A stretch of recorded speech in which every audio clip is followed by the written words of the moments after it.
दोस्तों अगर आप कोई भी पॉइंट पढ़ते हैं और वो आपके दिमाग में 1-2 दिन रहता है, फिर उसके बाद निकल जाता है, अगर आपके साथ ये प्रॉब्लम हो रही है तो ये प्रॉब्लम अब आगे से नहीं होगी, क्योंकि आज मैं आपको वो सब बताने वाली हूँ जिसके कारण आप जो भी पढ़ेंगे ना वो आपके माइंड में सेट हो जाएगा।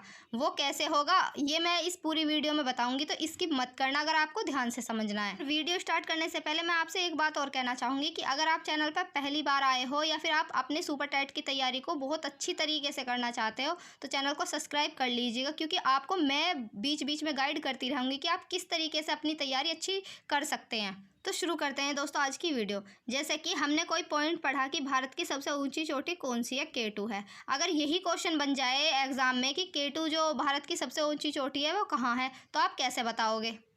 या फिर आपसे पूछ लिया जाए कि सतपुड़ा की सबसे ऊंची चोटी कहाँ है, आपसे ये तो पूछे नहीं कि कौन सी है सबसे ऊंची चोटी, ये पूछ ले कि वो चोटी कहाँ है, तो आप कैसे बताओगे? या फिर अगर आपसे पूछ लिया जाए कि अरावली की सबसे ऊंची चोटी कौन सी है, या फिर ये भी पूछा जा सकता है किस राज्य में, या ये पूछा जा सकता है कि अरावली पर्वत कहाँ है आपसे, या फिर ये भी पूछा जा सकता है कि नीलगिरी पर्वत की सबसे ऊंची चोटी कौन सी है, या फिर नीलगिरी पर्वत कहाँ है, तो आप कैसे बताओगे? दोस्तों इन सब क्वेश्चनों को तैयार करने की एक बहुत अच्छी ट्रिक है, तो अब मैं आपको वो ट्रिक बताने जा रही हूँ। आप कोई भी कॉपी लीजिए और उस कॉपी पेपर पर आप इंडिया का मैप बनाने की कोशिश कीजिए। हालांकि एक बार में सही नहीं बनेगा, 1-2 बार बनाइए तो आपसे इंडिया का मैप भी बनाना आ जाएगा। और ये सबसे बेस्ट तरीका है ज्योग्राफी को और हिस्ट्री को याद कर रखने का हमेशा के लिए।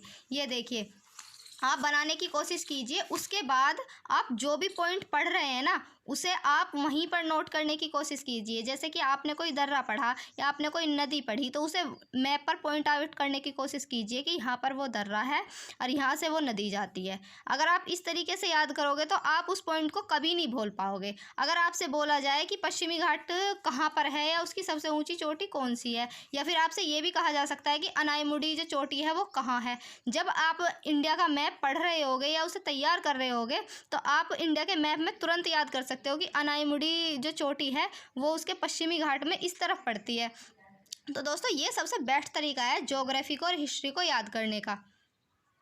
दोस्तों मैंने तो अपने सभी टॉपिक इसी तरीके से क्लियर किए हैं पहले से ही, कि अगर मैं कोई भी चीज़ें पढ़ती हूँ हिस्ट्री में ज्योग्राफी में तो मैं उन्हें मैप पर बनाने की कोशिश करती हूँ कि जो हमारा शासन है सल्तनत काल थी वहाँ पर किन किन राजाओं का कहाँ कहाँ शासन रहा, या फिर ये कि पहले कितने राज्य पर अंग्रेज़ों का अधिकार था, बाद में कितने राज्यों पर हो गया। ये सब मैं इंडिया के मैप में ही बनाती हूँ और तभी मेरे माइंड में एक बार में ही फिट हो जाते हैं।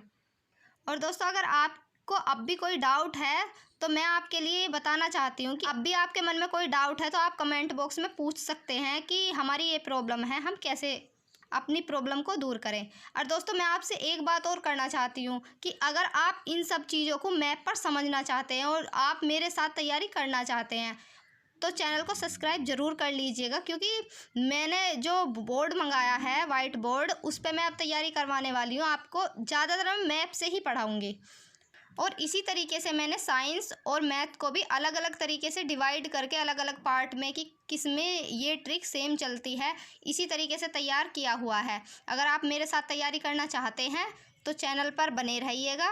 आज की वीडियो में दोस्तों इतना ही, मिलते हैं अगली वीडियो में। Thank you.